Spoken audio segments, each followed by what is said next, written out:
नमस्कार, महासेवा न्यूज़ में आप सभी का स्वागत करता हूं। मैं सुनील शर्मा। दोस्तों, आज हम पहुंचे हैं मुंबई के म्हाडा के हेड ऑफिस में, मुख्यालय में।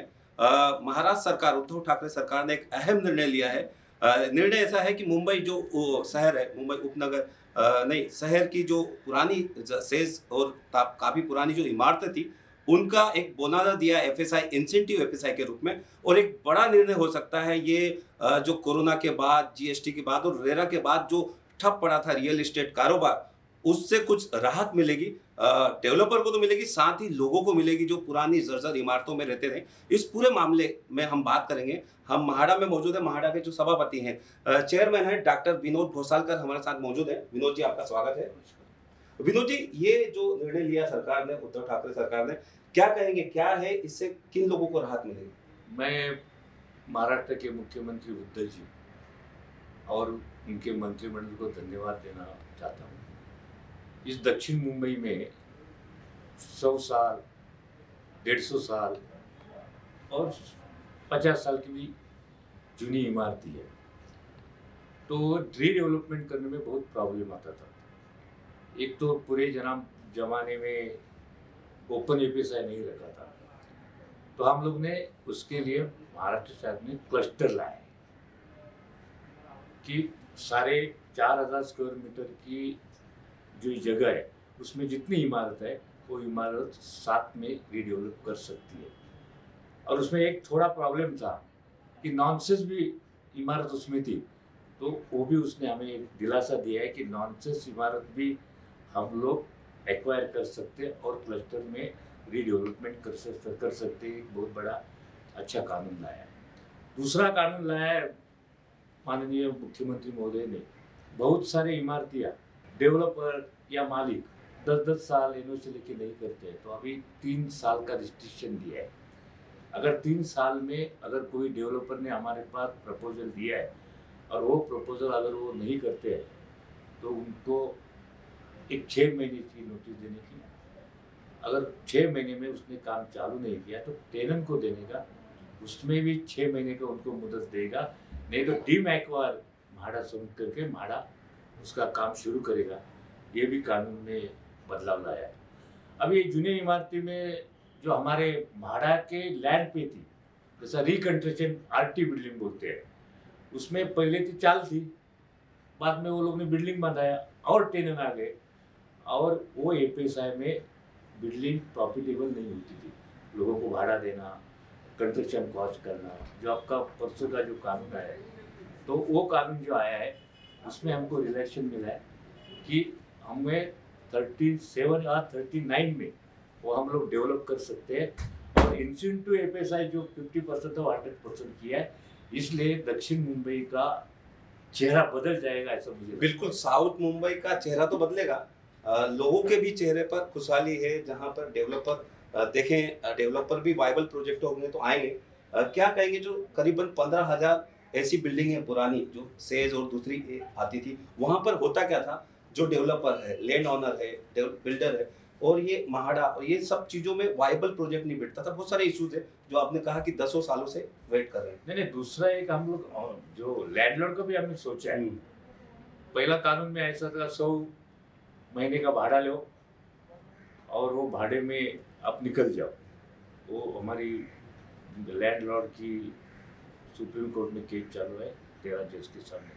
लेकिन ये टाइम में हम लैंडलॉर्ड का भी सोचा है कि अगर लैंडलॉर्ड को अगर पैसा देना है, हम एक्वायर किया तो हम लोग रेडी रेटनर के 25% हम लोग उनको कैश देंगे, पैसा देंगे। अगर उनको जगह चलते हैं, जो प्रॉफिटेबल जो पैसा आएगा उसमें 15% भी उनको हम जगह भी दे सकते हैं। ऐसा भी कानून में बदलाव है। लैंडलॉर्ड का भी सोचा है। ये देखा आपने, बोनांजा, एफएसआई का बोनांजा मुंबई, साउथ मुंबई को दिया उद्धव ठाकरे सरकार ने।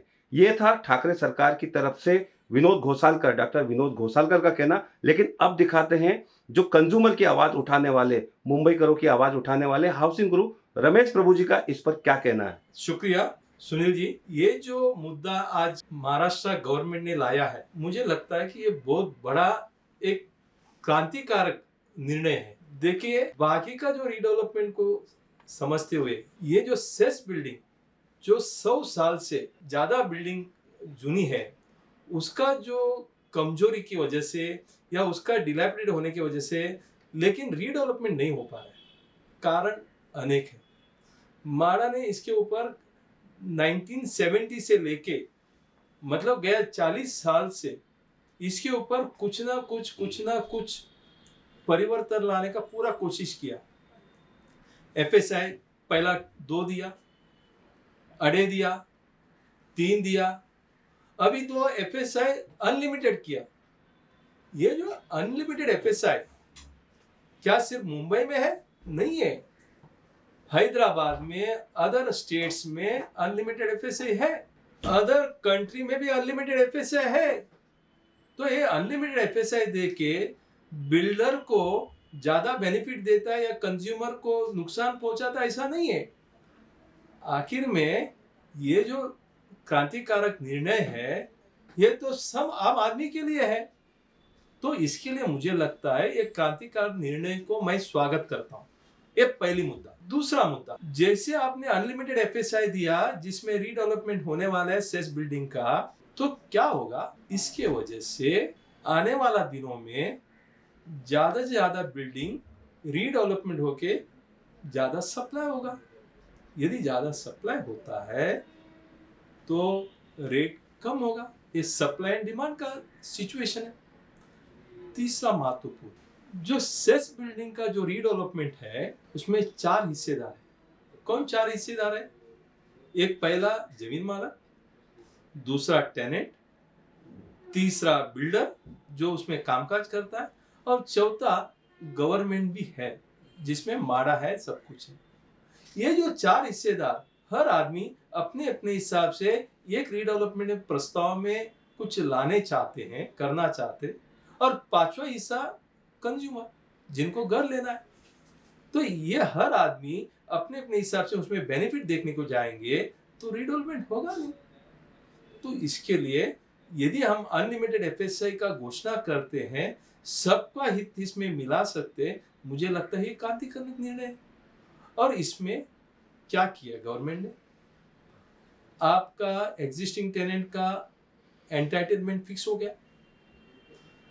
जो एंटाइटलमेंट में आप यदि एक ही प्लॉट की करते हो आपको 75% तक मान लो एफएसआई मिल जाता है, इंसेंटिव एफएसआई। और उसमें इंसेंटिव एफएसआई मतलब क्या है कि मान लीजिए 10,000 स्क्वायर मीटर का आपका प्लॉट है, या 10,000 स्क्वायर फुट का प्लॉट है, मतलब 1000 स्क्वायर मीटर। साउथ मुंबई में 200, 300, 500 स्क्वायर मीटर का भी छोटा छोटा प्लॉट है, 200 स्क्वायर मीटर का प्लॉट है। मान लीजिए आपका प्लॉट उदाहरण के लिए 500 मीटर का है, मतलब 500 स्क्वायर फीट। उधर 50 टेनेंट रह रहे हैं। आज आप उसको 3 एफएसआई देते तो आप ज्यादा से ज्यादा कितना कर पाएंगे? 15,000 स्क्वायर फुट बना पाएंगे। मगर उधर जो 50 टेनेंट है, हर एक को 400 फुट का घर देना है। यदि 50 इंटू 400 मतलब 20,000 स्क्वायर फुट आपको बनाना है। मतलब एग्जिस्टिंग टेनेंट को उस 5,000 स्क्वायर फीट में 20,000 स्क्वायर फुट देना है, मतलब 4 एफएसआई आपको उनको देना ही है। और उसके बाद 3 एफएसआई किधर आया? उसके बाद पहला क्या था, सिर्फ 50% का इंसेंटिव एफएसआई दिया था। अभी इसमें यह बताया गया आपको 75% तक एफएसआई दिया जाएगा। इसका मतलब आपका इंक्रीज कॉस्ट है, वर्किंग है, और लैंड ओनर को देना है, आपको कुछ माड़ा को या गवर्नमेंट को कुछ प्रीमियम वगैरह देना है। इसके लिए आपको 75% एडिशनल एफएसआई दिया। इसका मतलब 20,000 एग्जिस्टिंग वाले को, 15,000 आपको बेचने को। इसके वजह से कितना हो गया? 20,000 प्लस 15 मतलब 35,000। इसका मतलब लगभग 7 एफएसआई होगा। मान के चलते हैं उसी प्लॉट में 100 टेनेंट्स है, 5,000 फीट में 100 टेनेंट्स है, 50-50 फुट का भी घर है, मुंबई में लोग रह रहे हैं। अभी उधर 100 घर है तो हर आदमी को 400 फुट का घर देना है। इसका मतलब कितना हो गया? उधर 40,000 स्क्वायर फुट का बांधकाम करना है। अभी 40,000 स्क्वायर फुट बांध के कस्टमर को देना है, और उसके बाद आपको क्या करना है? 30,000 स्क्वायर फुट बिल्डर को, लैंड ओनर को या माड़ा का प्रीमियम वगैरह देने के लिए, गवर्नमेंट का प्रीमियम देने के लिए आपको 30,000 स्क्वायर फुट, मतलब अभी कितना हो गया? 40,000 प्लस 30,000 70,000। अभी FSI कितना हो गया, 14 FSI। इस तरह से जो FSI का जो लिमिट था, जो 3.5 था, अभी 7 या 15-25 FSI भी हो सकता है, जो आउटसाइड इंडिया में है, हैदराबाद में है।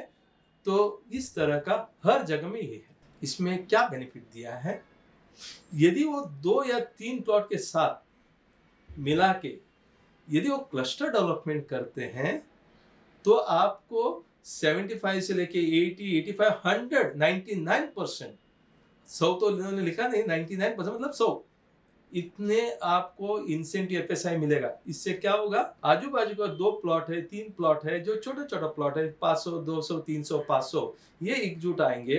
क्लस्टर डेवलपमेंट मतलब आपको 4000 स्क्वायर मीटर चाहिए ऐसा नहीं है। इवन 2 या 3, 4, 5 छोटा छोटा साथ में आते हैं और रीडेवलपमेंट करते हैं। इससे भी जो रौनक है, एक डेवलपमेंट का जो सिलसिला है और बढ़ेगा। इस तरह से इसमें इंसेंटिव FSI भी दिया। आपको जैसा विनोद गोसालकर जी ने अभी बताया, क्या बताया, उन्होंने बताया कि महाराष्ट्र गवर्नमेंट इसके ऊपर बहुत काम कर रहा है। और एक काम जो महत्वपूर्ण और स्वागतकारक काम है वो है डिलैपिडेटेड बिल्डिंग, जो 25, 30, 40, 50 साल हो गया फिर भी रीडेवलपमेंट नहीं हो रहा है, क्योंकि लैंड ओनर उसको परमिशन नहीं दे रहा है। यदि टेनेंट 50% के ऊपर टेनेंट, 51% टेनेंट यदि माड़ो के एप्लीकेशन डालते हैं, वो एप्लीकेशन लेके माड़ा लैंड ओनर को शो कॉज नोटिस देगा, 6 महीने के अंदर आप रीडेवलपमेंट करो। यदि नहीं करते हो तो हम टेनेंट का एसोसिएशन है उनको देंगे। टेनेंट एसोसिएशन को भी 6 महीने का टाइम दिया जाएगा, आप बिल्डर को सिलेक्ट करो, किसको भी करो, या 6 महीने के अंदर करो। यदि वो 6 महीने के अंदर नहीं करते हैं तो MHADA will step in and MHADA will take over the redevelopment. ऐसा कानून आ रहा है जो अभी राष्ट्रपति के पास पेंडिंग है। यदि ये कानून और ये जो FSI बोनांजा जो आज दिया है, मुझे लगता है ये दोनों का कॉम्बिनेशन से मुंबई सिटी का जो साउथ मुंबई का चेहरा है वो आने वाला दिनों में बदलने वाला है। ये जो संगाई या जो हम बता रहे हैं वो शायद आपको आने वाला 2, 3, 4, 5 साल में दिखाई देगा। मैं कोई पॉलिटिकल स्टेटमेंट नहीं कर रहा हूँ, बट ये हकीकत है। ये हकीकत के लिए थोड़ा फ्री फ्लो देना था। अभी मुझे लगता है कि मुंबई सिटी का चेहरा जो है, टेनेंटेड बिल्डिंग या सेस बिल्डिंग या जो डिलैपिडेटेड बिल्डिंग है, उसका चेहरा बदलने वाला है। लोगों का जो देहांत जो हर बारिश में होता था, बिल्डिंग गिरने से होता है, वो सब रुका होगा और लोगों का लाइफस्टाइल बदलेगा। मुझे लगता है जैसे पहले का, आपको यदि याद है 1995 में जो शिवसेना गवर्नमेंट ने एक नया कायदा लाया था, SRA, स्लम में रहने वाले को खुद का घर, उस टाइम में 180 स्क्वायर फुट था, आज 300 स्क्वायर फुट मिल रहा है। उसी तरह से आज सेस बिल्डिंग को रहने वाले को अपना खुद का घर बनाने का ये जो क्रांतिकारक निर्णय है, मुझे लगता है ये बहुत बड़ा निर्णय है। मैं स्वागत करता हूँ, मैं बधाई देता हूँ। और ऐसे निर्णय लेने से ही मुंबई का जो फ्यूचर है, आने वाला जनरेशन का फ्यूचर है और अफोर्डेबल घर है, ये मुंबई में दिला पाएंगे। मैं वंस अगेन महाराष्ट्र गवर्नमेंट को, उद्धव ठाकरे को, महाविकास आघाड़ी को धन्यवाद देता हूँ और लोगों को मैं यही आशा करूँगा कि ये जो निर्णय का फायदा लेके आपको डेवलपमेंट के तरफ जाना है, रीडेवलपमेंट करिए, मुंबई का चेहरा बदलिए। Thank you very much. Thank you.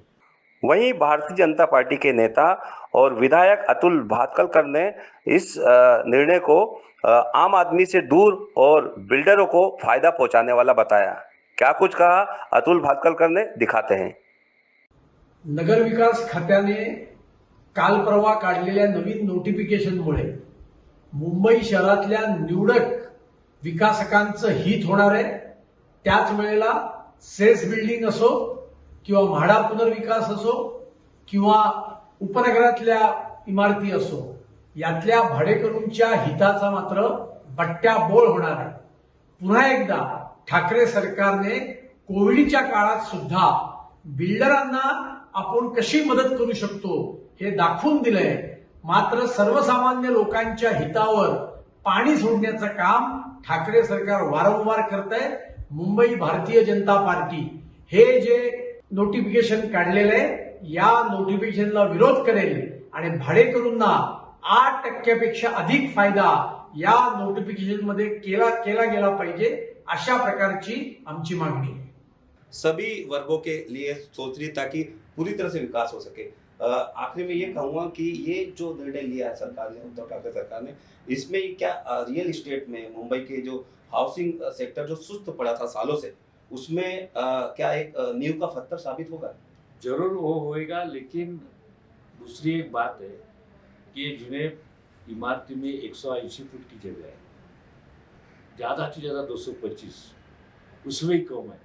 लेकिन अभी रिकंस्ट्रक्शन में, रीडेवलपमेंट में जाएगा तो कम से कम 300 को ऊपर, और कम से कम फंजिबल पकड़ेगा तो 405 तक हमारे जूना टेनेंट को जगह मिलने वाले साउथ बॉम्बे में, मुंबई में। विनोद जी, इसमें विपक्ष जो है आपका, वहां पर विरोध चालू हो गया है कि इसमें बिल्डरों को कुछ फायदा हो रहा है। नहीं, मुझे लोगों को, लाखों लोगों को इसमें बेनिफिट भी है। मुझे उसके बारे में कुछ कहना नहीं है। लेकिन लाखों लोगों को बेनिफिट हो रहा है, ये थोड़ा वो जाने दो, वो क्या बोलते हैं। मैं तो आज मेरे जुने लोग हैं, 100 साल के पुराने लोग हैं, वो जो डेंजरस बिल्डिंग में रहते हैं, उनको अगर सहूलत मिलती है तो ऊपर से क्या बोलते हैं, मुझे क्या देखना है, मुझे लोगों को देखना है। बिल्कुल, धन्यवाद आपसे। हम उनसे बात करने के लिए आपका बहुत बहुत शुक्रिया, धन्यवाद। ये थे विनोद घोसालकर जी, जिनका कहना था कि जो 100 साल से जर्जर इमारतों में रहते थे उनको न्याय मिलेगा। अब देखना आने वाले दिनों में ये जो लाखों लोग हैं उनको एक दिलासा मिला इस कोरोना काल में। मैं सुनील शर्मा, कैमरामैन अविनाश शिंदे के साथ, महासेवा न्यूज।